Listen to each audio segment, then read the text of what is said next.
տրամաբանություն տվեց։ Պարոն Ղազինյանը պարզապես այդ պահին արձագանքեց Ալեքսանյան Վահագնի կողմից նիստը վարելու կարգից շեղվելուն եւ դա առաջացրեց նիստերի դահլիճից հեռացման կարգապահական պատասխանատվության միջոցին։ Հիշեցման կարգով նման կարգապահական պատասխանատվության միջոց օրինակ Չախոյան Տարոնի նկատմամբ չի կիրառվել։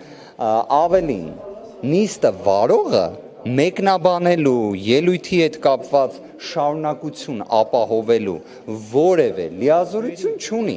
Իդեպ կարող եք նաև քարտուղարությանը հարցնել ազգային ժողովի, արդյոք նման լիազորություն կա թե ոչ։ Եվ հիշեցման կարգով էլ երբ ընտրություններն էր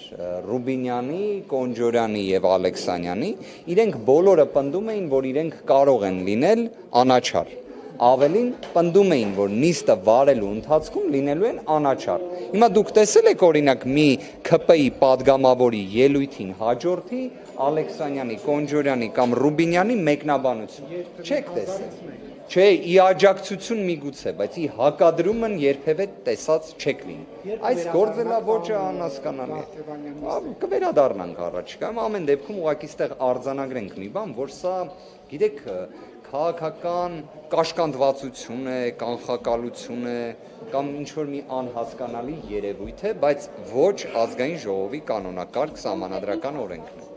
Ղազինյանը պարզապես իր դիրքորոշումը ներկայացրեց նման կառուցակարգ ելույթը մեկնաբանելու չունենալու վերաբերյալ։ Սա է ներկայացրել Ղազինյանը, որը իդեպ ես եւս հենց այդ պահին ասում էի։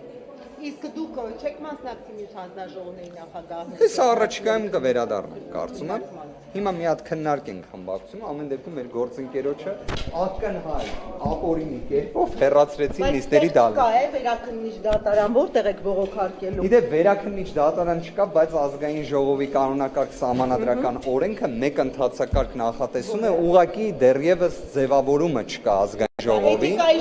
Ազգային ժողովի խորհուրդն է։ Ազգային ժողովի խորհուրդը։ Հա, բայց չի կարող նախորդ դեպքերի վրա։ Այս պահին